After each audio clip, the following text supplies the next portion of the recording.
As you guys have tried to detect what it is, and all you know is that it's magic, but you cannot tell what kind of magic because it's almost divine magic. It's an overwhelming magic that you've never seen before and cannot classify. As your hands all reach into it, after discovering the bones and having them exposed again from underneath this overgrowth, suddenly, as though you were pushed back in time 5 years, you all stand there as you look around, completely unable to move, unable to interact, unable to talk, unable to touch. You feel like you can't even breathe. You're just suspended there. You are all standing just above a bush that's roughly 30 feet from where you were. And as you guys all look down slowly, you can see the body of a man crouched behind that bush. He is slowly growing back his left leg at an astonishing rate, as though that's even something that's possible for someone to do. Blows you away. You are unbelievably shocked by the sight you see. And as this man's leg is growing back, you look up to try to match the gaze, angle, and direction that he's looking at, as suddenly, blowing right through the door, you see a body come flying out as the door comes off of its hinge and it lands on the ground, and you see that body slam into the tree. And as the body slowly slumps down after landing in the tree,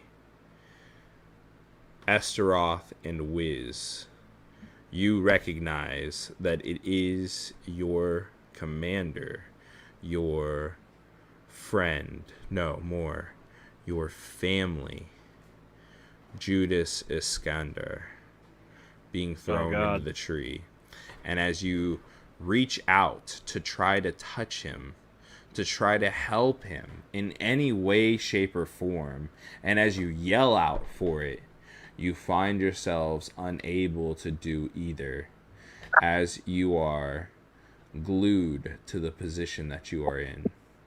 And as you see the man that launched your brother through that door, you see him slowly walk over, as you realize that it's the same creature that just absolutely terrorized you 5 years earlier, as he kneels down beside Judas. And as he starts talking, you see Judas try to strike him with the sword in his arm, and it lands. But all he does is laugh as he pulls it out and throws it back on the ground. And as Judas is sat there losing blood, he's missing his arm, he's missing his leg, he's missing an eye. You can see him fading quickly, and you cannot make out what he is saying to Judas, but you do know that the man is talking to him. And as this goes on for roughly 2 minutes, finally you see the last bit of breath leave Judas's lungs as he inhales a final time, and you hear the man call out for Iscariot. And as Iscariot jumps up out of the bush, or Icarus as he goes by his maiden name, he comes running to his lord as he tells him, and you can now hear the man's voice.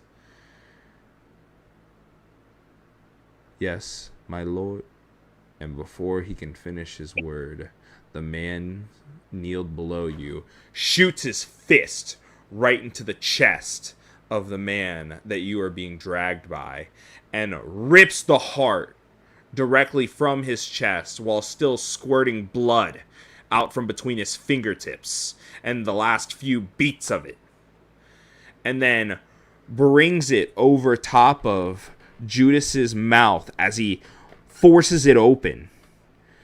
And as the man stands there, taking his last breath, exhaling, him and you make the same painful watch as the blood is squeezed from his heart, as it's crunched between his fingers, and the blood is forced down Judas's throat. And as the man falls to his knees and then begins to fall back, you're still left standing there with the man at your feet, dying as his eyes begin to close.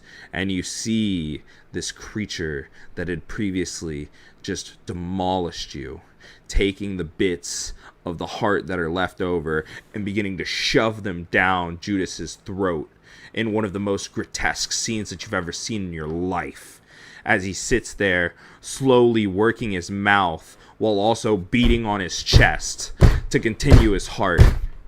And when he's done, you sit there in shock and disgust, on the verge of puking after the absolutely horrid sight you've seen, as well as the man's open chest right next to you, where you can still see his punctured lungs and his messed up rib cage and insides that have slid around. And as you look back with tears in your eyes that won't come out as you're suspended there, you see Judas take a breath and his eyes open. And then everything goes black. And as everything goes black, the rift that you all had put your hands into opens back up and slowly washes around you as a group, as you're suddenly back to the moment where you all had your hands out. And as your hands are all reached out in front of you, your left hands directly in front of you, side by side by side, all four of you, you all take one sharp breath in as Estoroth and Whis begin crying, and Rayfel begins gagging as though he's about to throw up from what he's just seen, and Azu'kai falls to his butt in complete shock, with no words and completely incapable of not only describing but even comprehending what he just saw and what just happened. And that's where we'll end tonight.